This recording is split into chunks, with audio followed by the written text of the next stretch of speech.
All right, I think we can get started. Thank you all for joining us today for the Foia for Organizers panel. My name is Taylor Moore. I am a freelance journalist in Chicago. I also work for the International Women's Media Foundation as a program coordinator handling grants and awards for women journalists around the world. And I am joined by three wonderful organizers here today to share more about how they use Foia in their activism work and trying to make the city a better place. So I will read off their bios and then we can get into the questions. I'm expecting that the first 30 minutes will be questions from me and discussion, and then the last 15-20 minutes can be for audience questions. So everyone who's watching, feel free to drop questions in the Q&A box or in the chat, and then we'll get to them at the end. But first, I want to welcome Ramsin Canon, who is an attorney with a focus in land use, environmental law, labor and employment, and local government practice. For the last 8 years, he has litigated numerous government transparency and related municipal government cases. In 2016, he founded Canon Law Group. Ramsin, thank you for joining us today. Next, I want to welcome Xanat Sobrevilla, an organizer with Organized Communities Against Deportations. Sobrevilla leads OCAD's campaign and coalition work while supporting anti-deportation campaigns. Sobrevilla also ensures that OCAD plays a meaningful role in the Erase the Gang database coalition and pushes back on the ways surveillance is used to target immigrants for deportation. She transitioned into OCAD after being involved with the Immigrant Youth Justice League, and the group decided to focus on anti-deportation tactics as one of the means for collective liberation. Xanat, thank you for joining us today. Next, I will want to welcome Debbie Southorn, who is a program coordinator with the American Friends Service Committee in Chicago, where she has organized with youth and communities around anti-militarism, divesting from policing, and ending surveillance since 2015. Debbie, thank you for joining us. Great. So first, I want to ask just a broad question of how public documents have shaped and advanced your work as organizers, and why you think it's valuable for organizers to learn these tools and tactics to better their campaign and coalition work. And anyone can start.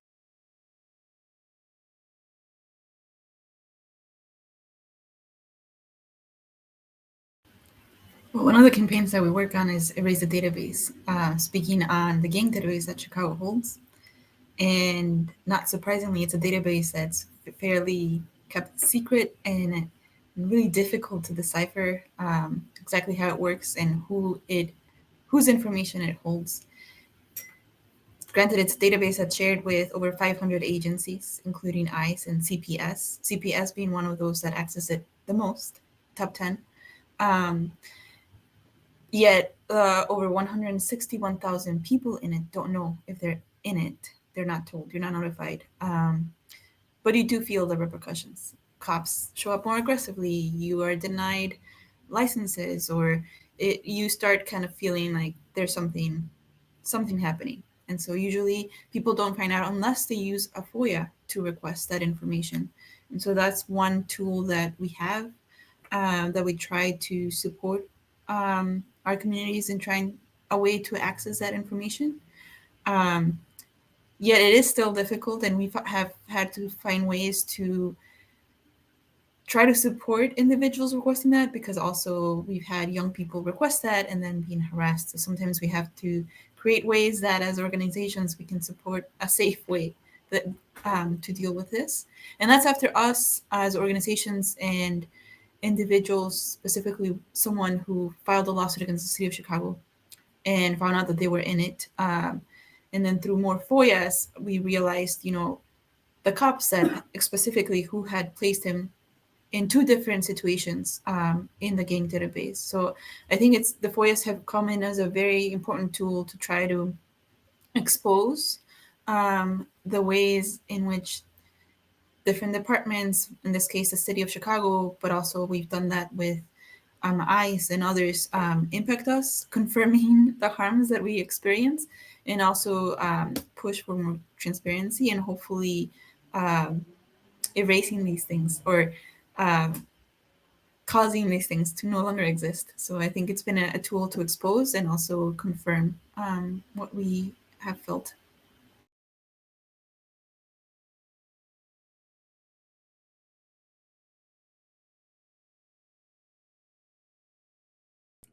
Ramsin, did you want to tell us more about how you use FOIA in your work as an attorney? Yeah, I mean, I think Xanat really, I mean, the example of the gang database is such a crystal clear one because it's an example of a public body, the government developing, maintaining, and keeping this information and then acting on it, but in a way that's shrouded in secrecy so that people in a very immediate way, like feel it in their day-to-day lives, potentially feel it in their day-to-day lives. Certainly it ends up affecting them.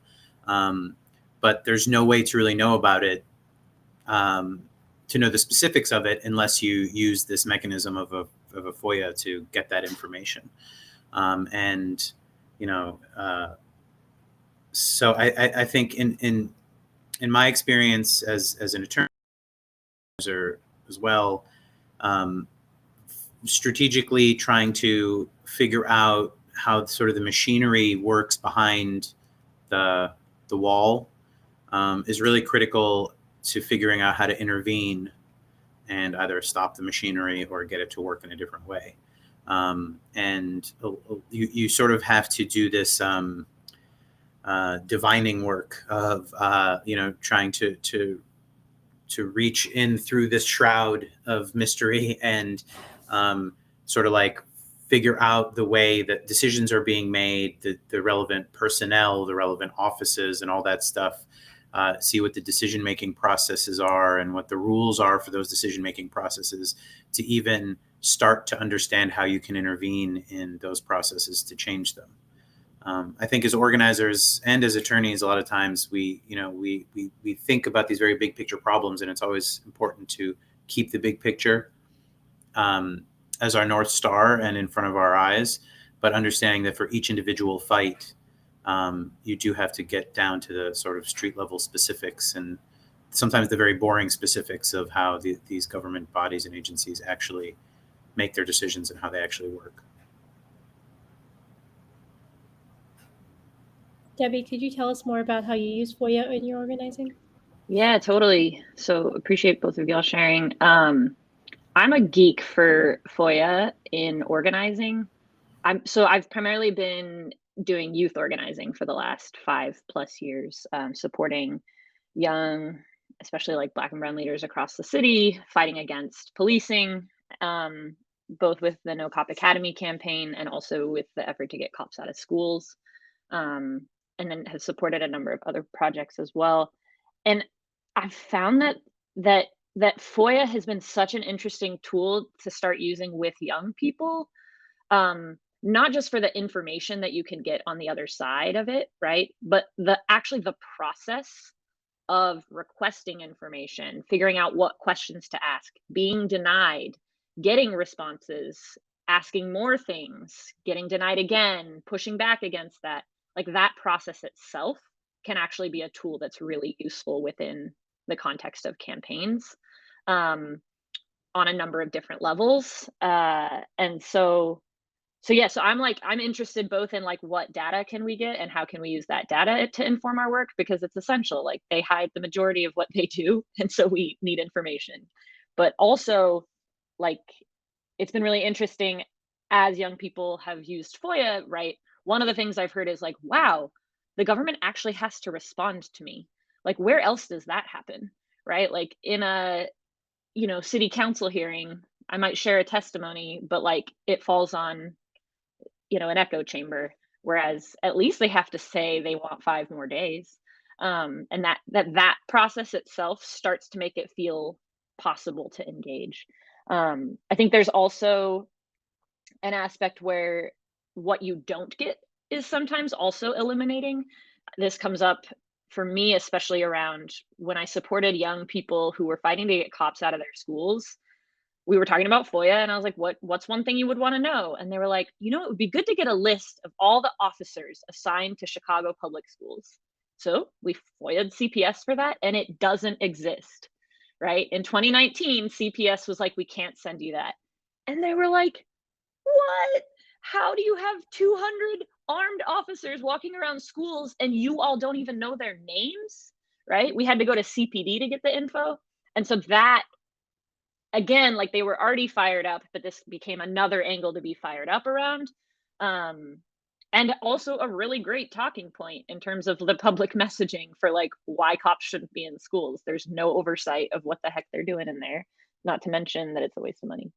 And then I think the last thing I'll mention is I've found it can also make your opposition and your targets like seem more vulnerable and impactable. Like when you get to read their emails that they think are private, they stop being these like figures far away that are impenetrable and instead become like characters with vulnerabilities. And so again, it's just like I'm a big believer in like, how do we demystify this and make more people feel like they can use it so that more people again can use it and we can fight kind of more interesting campaigns where we don't silo this work off just to the specialists.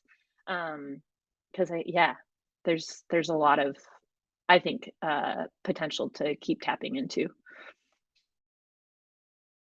No, Debbie, I think you brought up a good point about how the process itself can be radicalizing in having to directly interface with our government, which often, I don't know, with just so many bureaucratic messes, I don't know, like how much of like our failures are actually like because no one is like responsible for what's going on, so no one feels accountable. And with that, Xanat, I wanted to ask you. So you were telling us about how many youth would come to you and ask if they're listed on the gang database. Could you tell me if you find that someone is included on that, what kind of information do you receive that the Chicago Police Department has collected about them, and what do you do to combat their inclusion on this list? Well, even the responses that we get are not very consistent. That there's not. It also depends on whose desk it falls on and how they choose to respond. Because one of the things we've learned about the gang database doing this and pushing back is that there is no one database. There's a lot of places where people's information is stored. It used to be that the majority of the people would get into the so-called gang database by contact cards, so just police interactions on the street that don't even feel like an arrest or anything beyond just a cop asking questions, and then placing that information in what now becomes available to other law enforcement agencies, including ICE, and even like CPS and other people that have access to it. So when we have asked, people have asked, we get a variety of information. Sometimes they are hesitant and want to get more information from the individual before providing answers. And then sometimes it's just, yes, you're in it, but not specific. So those are the things that are still very challenging. And some, especially the first individual that launched this whole fight against the gang database in a public way, he had to do it through litigation. So definitely something that, and in that litigation, we found how chaotic it is. And I think that's part of what has allowed us to see like the FOIAs and the requesting information, that it's all very chaotic and not very clear, not a clear way, not even a coordinated system that they have internally. So it's all over the place.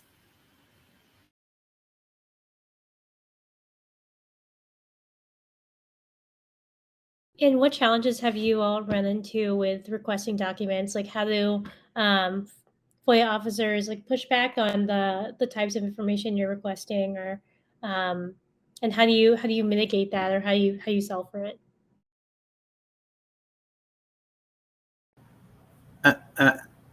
I think one of the biggest, it really depends on the body, because the quality of the and the resources that the agency or the body you're making a request from, that they some places have a dedicated FOIA desk where they have several people who all they do is handle FOIAs, and the agencies are typically required to give a training, but the more somebody does it, the better they'll be at it, and that can be a good thing because it can make them more responsive. It can also in some ways be a bad thing because it means that they understand the various exemptions and reasons not to give you stuff, and so I think it's very variable, depending on the agency that you're trying to get information from. I think for me,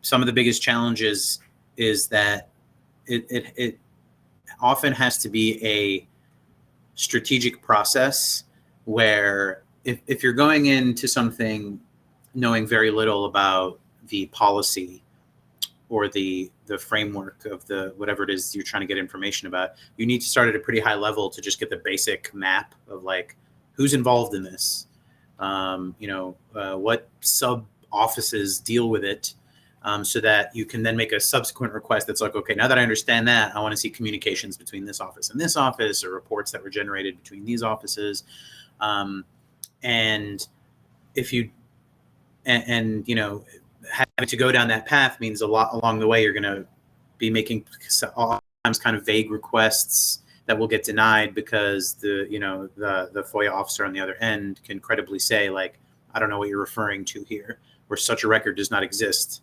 either because you're being too general or too specific. And so I think one of the biggest challenges, this comes up in litigation all the time, but one of the big challenges is like you need to know enough to know. You need to start off by knowing enough to know what not to ask for and what to ask for. Otherwise, you're going to get caught in a cycle of making these requests that keep getting denied, or you're being told that no responsive records exist, and then you need more detail. Like, do you mean that I asked for the wrong thing, or do you mean I asked for the right thing and that there's just nothing there? And so, yeah, that it can be a big challenge to get your arms around at the start, especially the start of a project. And Debbie, when you were FOIAing documents and personnel information for the No Cop Academy campaign, how did you get around the CPS telling you that they didn't have any records on like who's an SRO in public schools? Yeah, I mean, totally echo what Ramsin was just sharing about. Like, it can be a merry-go-round and a whack-a-mole, and like a puzzle where you actually don't have all the pieces, and then your goal is to like find the pieces before then you can make the puzzle. So with Cops Out CPS, like that CPS saying no, actually then they said CPD should have it. So then we asked CPD and they did have it, right? So then we took that list to go cross-reference it with the Chicago Police, the CPDP thing that Invisible Institute does, that great database.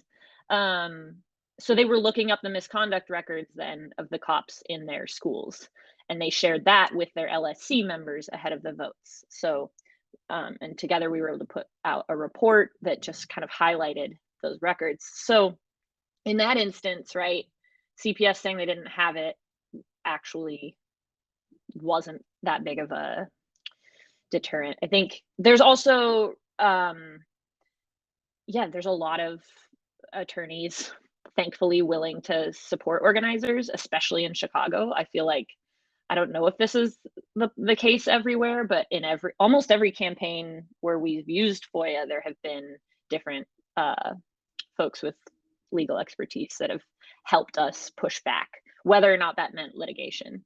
And so during Cops Out CPS, it was primarily Wally Hilke working with, at the time, Beyond Legal Aid, who was helping sort of craft further requests to get a better sense of like also how are police interactions in schools being recorded. And so then sometimes the problem too is that you get too much data and they overwhelm you with hundreds of pages where you don't know what you're looking at, right? And so I've found that it's always really helpful to just have groups, right? Like look at it together, make sense of it together. Maybe we can't understand all of it, but what can we understand and what pieces are useful? What questions does it bring up? My sort of cautionary tale is that because it is this sort of never-ending puzzle, like you could be trapped in the cycle of trying to get information through Foia for like in perpetuity. Like, and so really trying to be careful as organizers to figure out like, what do we absolutely need? What would be helpful? And then based on what we get, what can we use, right? And not, I don't know if it's, I'm not the most disciplined person, but I'm like, oh, this can be made into some propaganda. Let's go. And if other people want to keep researching it, go for it. But this works for our purposes. Yeah, I don't know if that answers your question, but I think in that particular instance, it wasn't a huge barrier. But there's lots of other stories, so share those. No, I think it's a good jumping up point with, I guess, like how you take the information you get from public documents and I guess use it in campaign messaging or use it to inform how you conduct campaigns. Xanat, could you tell me more about how you've done that in at OCAD? Yeah, I think it's trying to understand. It's kind of getting a lot of puzzle pieces and trying to figure out how it works. We've also, another thing about Foia is it can take a while, and sometimes you get a lot of information and then processing that information takes a while. But it's been useful to kind of, as OCAD, we're interested in seeing how local law enforcement in the city interact with federal agencies like ICE, HSI, and other entities that then could result in removal proceedings for individuals. So it's been about trying to see exactly how they communicate, how they share information, where. And so it's been about following where it takes you, what kind of things, who they're communicating with, and when. So yeah, it's like Dave was sharing, having teams that can think through what are we getting, and then also I think for us is also thinking about who and how we're requesting and from whom, because I think also depending on the agency, you want to think strategically about how to push back. I think there are some things that we need to think through. Individually could be one thing to ask information of yourself, especially from like agencies like CPD who are known to then harass people, and different than as an organization with a bit of more power going in requesting the information. So I think it's also the how we do it and with whom. Yeah, thinking through that. Have you experienced like something like that where someone has been harassed because they found out they were sent a FOIA request to find out they're in the gang database, or if they've or as a result of like campaign work, they got more surveilled as a result? With individuals, we have heard at least of one or two instances where young people requested to know if they were in the database, and because that information is being asked directly to CPD, it seemed to then elicit a CPD officer going to the young people's home out of nowhere. So it felt very much like a harassment for asking. And so finding ways to then, it's not one person taking on this agency for information, but it's a group. So finding ways to put more power and protection on our side collectively.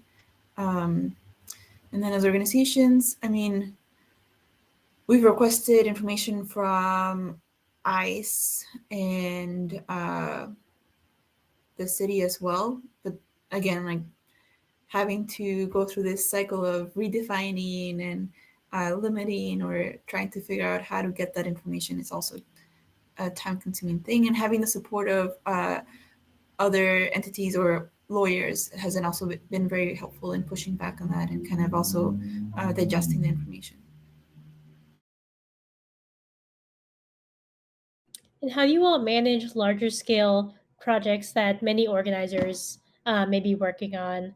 Do you all coordinate certain people to send out certain requests, or how do you compile the data? How do you come together to analyze at a certain point, or do you all work autonomously?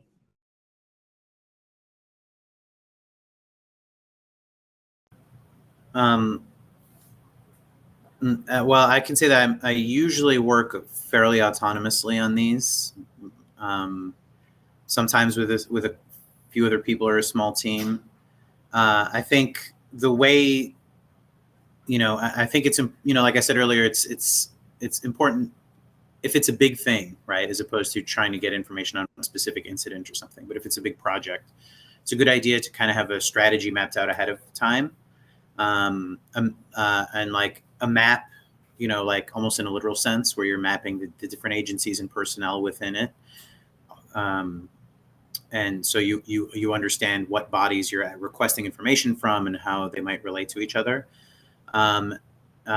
Calendar out your requests. We made this, so that can just be in a spreadsheet or on a whiteboard or something. But we sent this request on this date. The response should come in by this date. They requested an extension. This is when we file a complaint if we don't get any information. Just so that you're not losing track if you're sending out multiple requests and if the requests are being sent by multiple people. In terms of handling the stuff you get, I've used different approaches in the past. If it's multiple people, even something as simple as a Google Drive that multiple people have access to, but with a plan ahead of time to create a folder structure in it. So people know where to put things, and maybe even have like an index sheet somewhere that's like a reference guide. If it's this type of document, put it here. If it's that type of document, put it there. If the dates matter, if it's from 2020, put it here. If it's from 2019, put it here. But to be able to do that, you need to have a plan ahead of time, at least something of a plan ahead of time for like what you're looking for and how the information is going to be structured. More recently, for a rather big project I'm working on, I've been using Airtable because Airtable allows you to upload PDFs. So Airtable is like a database, kind of looks like a spreadsheet, but it's a database where you can create fields for specific information, date the document was created, the author that created it, who it was sent from and to, if it's an email, etc. And then you can have all the fields that sort of mark the document off, and then you can actually put the document in, upload the document into the database. And that way, if it is a huge amount of information and you need to filter by something, so you need to filter by the type of document, I need emails or maps or whatever. And then I want to filter for emails between these dates. You can do that, and it'll actually have the document there, as well as, all the different markers for it.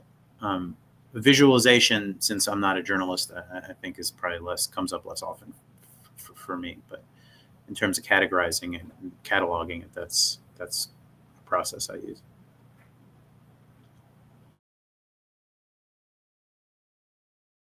Debbie and Xanat, how have you organized your past campaigns with multiple organizers? I guess working on the same team. I mean, in the Erase database and also in some other projects where Foia has been used for OCAD, we've been lucky enough to be part of coalition efforts. So other organizations or entities help us. We've had teams of students in college be able to decipher and go through data with us. With the Erase database, we also have a group that does that, and then we create reports that we share either on our website or internally, try to digest the information to then kind of make decisions on how we're gonna talk about it publicly. What does it give us?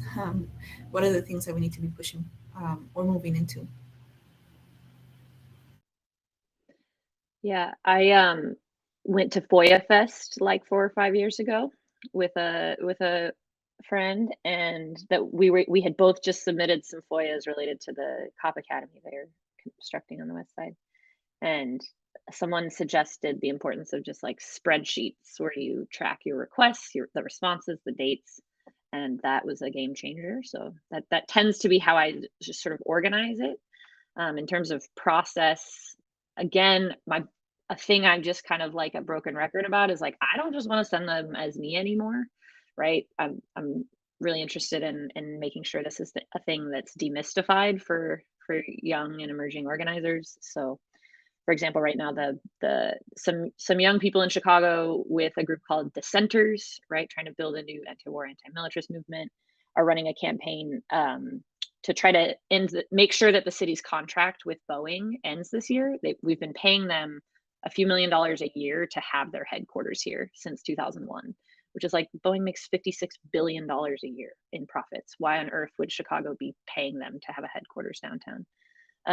And so the crew of organizers, right, we hop on the phone to be like, not the phone, nobody hops on the phone, Zoom, to, with a Google Doc open, to first say, okay, what do we want to get? What's helpful information that would be able to support our campaign? And then work backwards. What are the kinds of documents that might show that? And just brainstorm them. Okay, who are people's names that might be on these documents? And together we just instantly start Googling these departments, then kind of land, okay, what are maybe 2 to 3 FOIAs that we're going to send out today? And then, kind of have like the template boilerplate language of, I'm requesting a FOIA and I request a fee waiver, and then come up with who's going to send them out. And so we've done a couple rounds of that now. And actually, there's a teach-in on Wednesday where we're going to reveal some new findings where we actually think we had a little win in this campaign, but I can't disclose it. So if you're interested, I can drop the sign up link.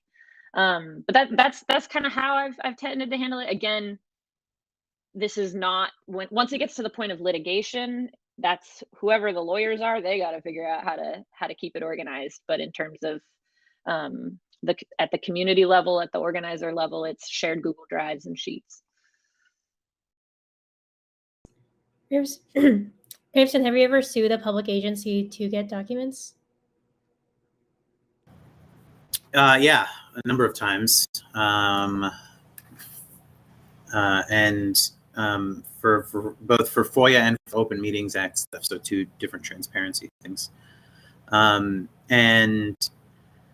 There's 2 ways you can get, most people probably know this that are attending this, the FOIA Fest, but there's 2 different ways you can get a denial reviewed. Once it's formally denied, you can submit an appeal to the public access counselor, or you can go to court. The public access counselor is actually in Illinois anyway. And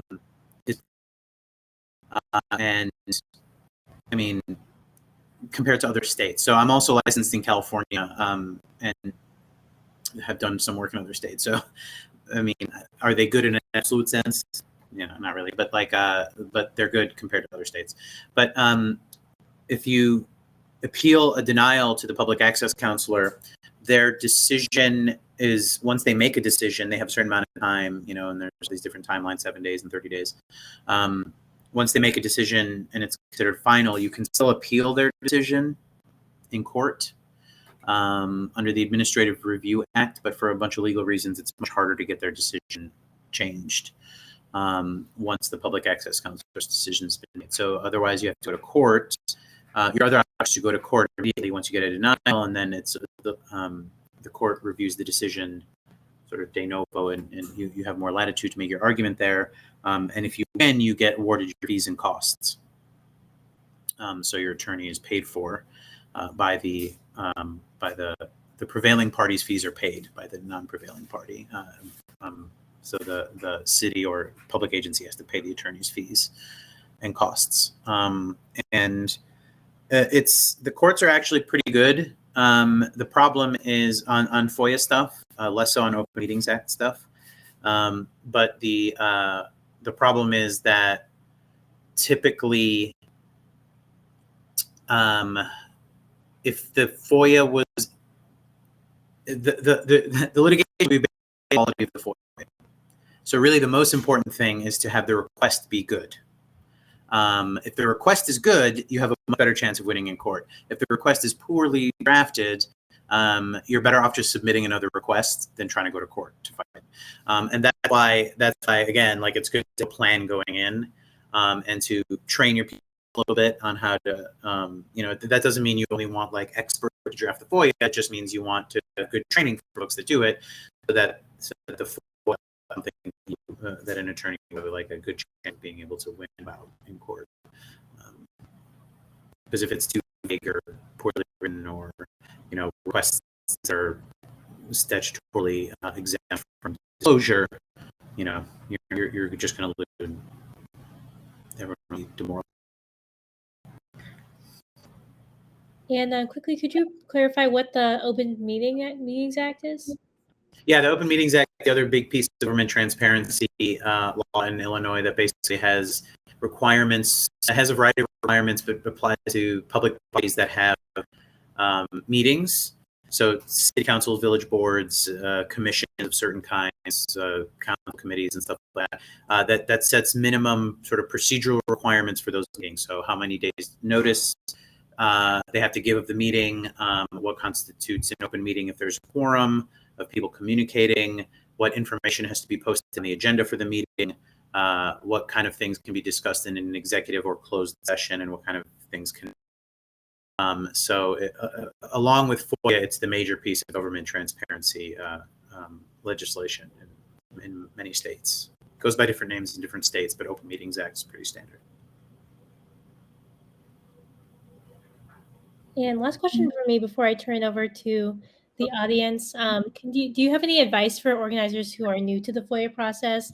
Where should they be looking for resources and advice, and how can they get up to speed on all of this very, I guess, procedural policy minutia?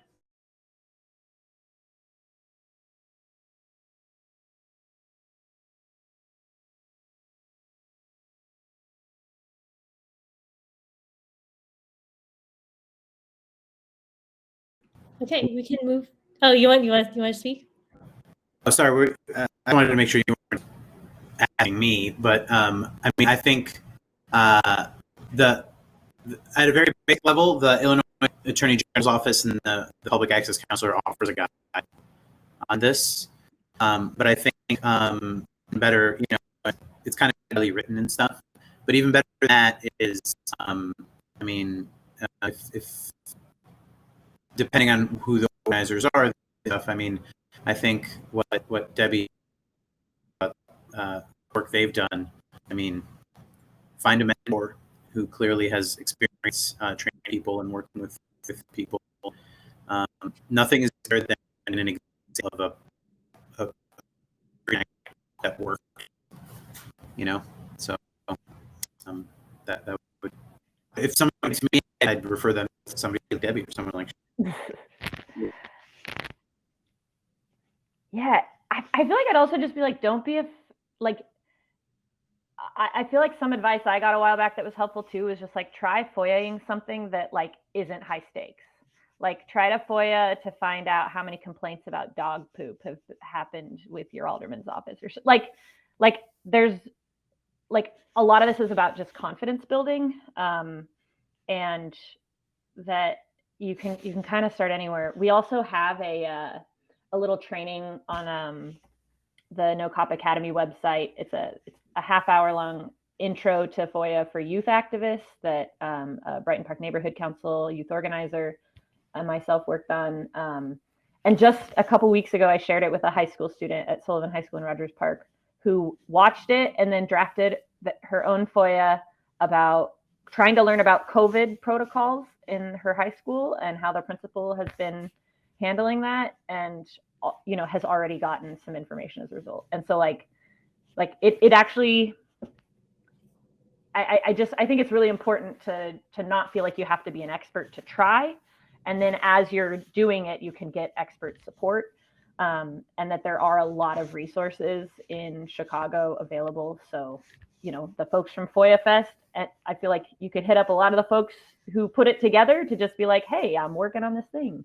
There's a number of different law firms that are willing to help precisely because of what Ramsin shared about. If they win, they get their legal fees covered, and they often win. And yeah, so try it, or think about, because Also, if you get denied, that can be part of your story too. Bad government won't share. Look at their secrets. Boo.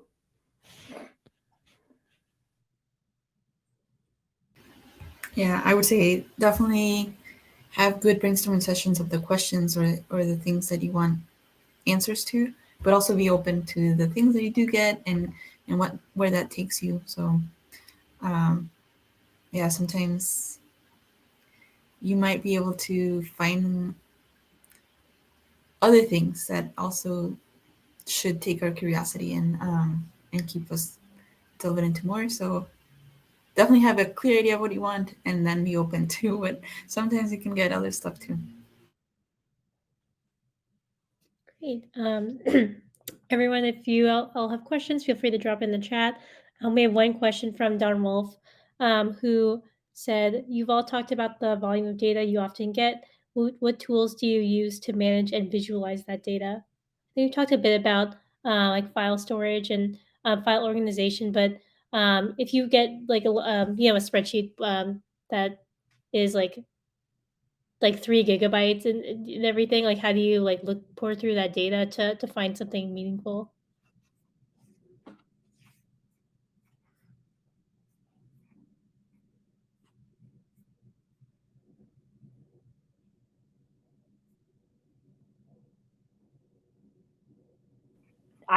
This is where I feel like it's there's not a one size fits all approach.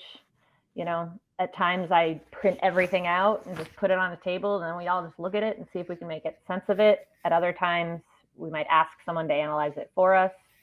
I think you can never underestimate the power of just like looking at it and in a group and seeing what questions it brings up and what things stand out. What patterns do you notice? Yeah, I don't have more methods beyond. And I also want to note, Don, that there is, I think, at least a couple panels at Foia Fest that do deal specifically with data visualization. So feel free to check those out. And yeah, I also want to know from all of you about an organizing win that may have come about from being able to unlock or not unlock this type of the type of information you're seeking. I know, Debbie, that you have a secret win that you're going to share at the event with Boeing, but did you have any others that came about?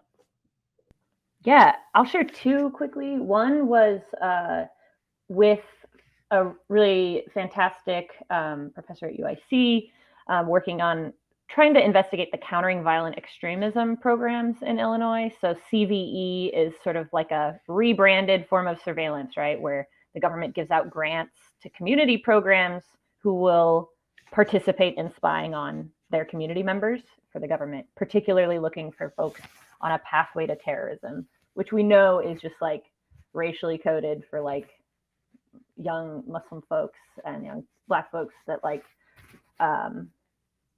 that the government wants to find a way to criminalize. And so we did some FOIAs on CVE in Illinois, found out the like sort of scope of this program that was happening through ICJA, the Illinois Criminal Justice Information Authority, called TVPP, and wrote a report on it in 2019. And within a month, the director of that program was fired and the program was ended. So this doesn't mean that all CVE is over with, but sometimes just exposure can in fact lead to something being ended or shut down because it's happening in secrecy. And if it weren't, it wouldn't be allowed. So that's one I'll name. The other I just want to mention briefly was with No Cop Academy, right? For 2 years, we were in litigation against the mayor's office to get them to give documents about the early planning of the Cop Academy.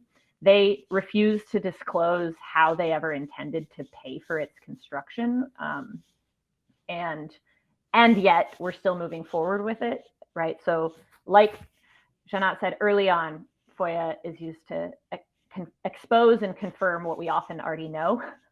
And over the course of that lawsuit, right, we were able to finally get these emails that did show they were directing people to say, don't talk about how we'll fund it. We don't know.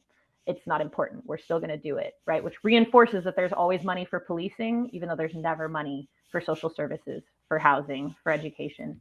And through that, the People's Law Office, which is historically sort of a civil rights organization that does litigation for police torture survivors and people who've experienced, violent policing, decided to take on a Foia case for the first time and really were creative with it. And we actually won a ruling from the judge that I think more organizers should know about it, which basically said that a mayoral press statement reflected a decision. It reflected a policy decision. So even though city council wouldn't vote on it fully for another 2 years, everything after that press statement became publicly available and was no longer in draft form because it reflected a policy statement.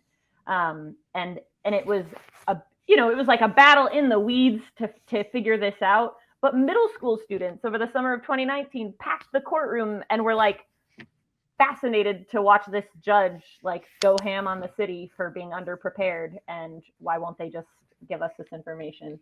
So I think that was another win. Like, it didn't stop the Cop Academy, but like we potentially found a new useful angle for more organizers to use when doing Foia, and confirmed what we already knew.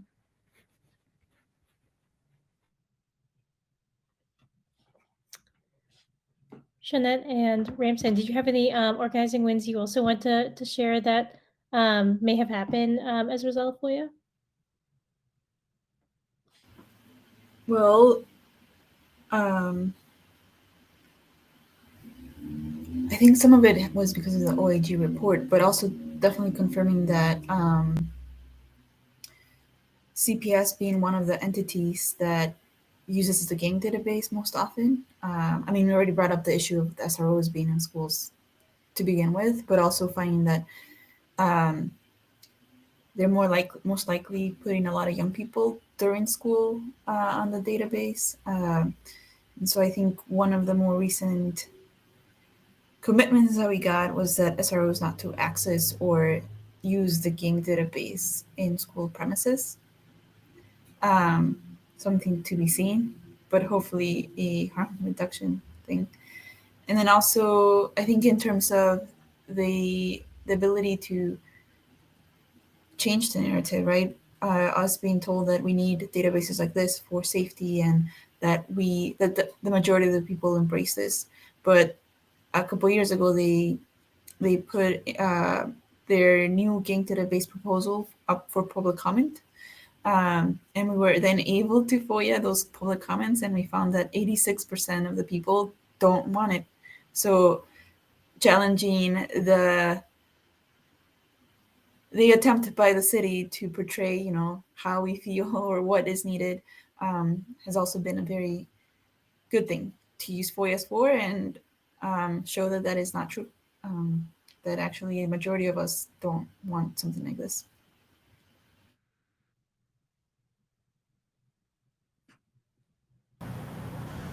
Is my audio okay? It's sometimes spotty, but I think we mostly hear you. Okay, sorry about that. The last handful of years, I was trying to do something like a specific win, but I'd say that the last handful of years, it's just been a lot of small successes in getting information that were small parts of much bigger campaigns. So it's hard for me to pinpoint one specific thing. But I'd say that, even in thinking back, even in cases where we were denied, often as an organizing tool was helpful, because oftentimes it would sort of double down people's determination to get this information and find creative other ways to try to get it. Always legal, but other ways to try to get information. So sometimes even an organizing tool on its own, it's been useful in a number of settings.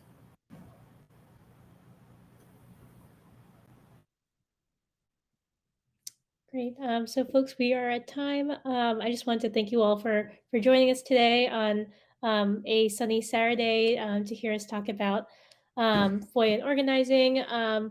So, to wrap things up, would you, Ramsin, Xanat, and Debbie, would you be able to share where people can find you online? If there's and if there's anything else anything you want to plug, whether it's your campaign or an event that's happening.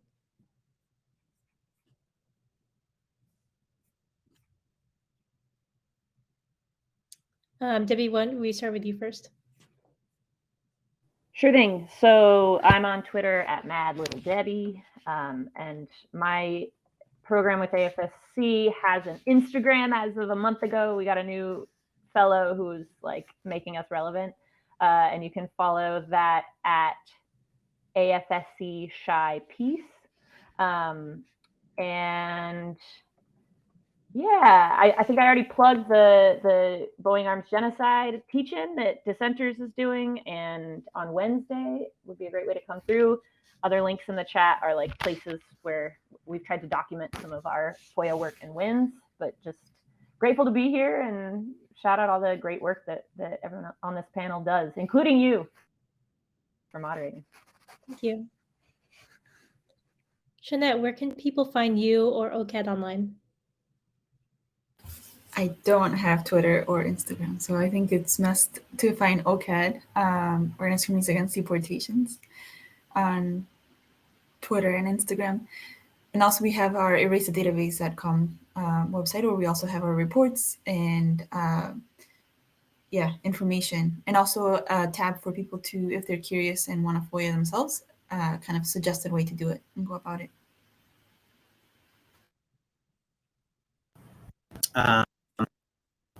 I don't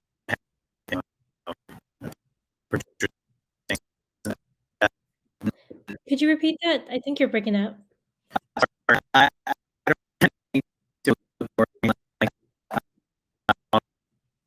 Oh no, I'm sorry.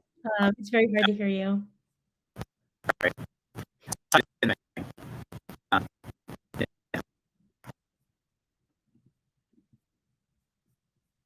Okay, we can't hear Ramsin, but he is on Twitter, and he also is the principal of his own law firm. So feel free to email him there. But thank you all for joining us today. I hope you have a good rest of the weekend, and feel free to check out the rest of the panels in the conference. Take care.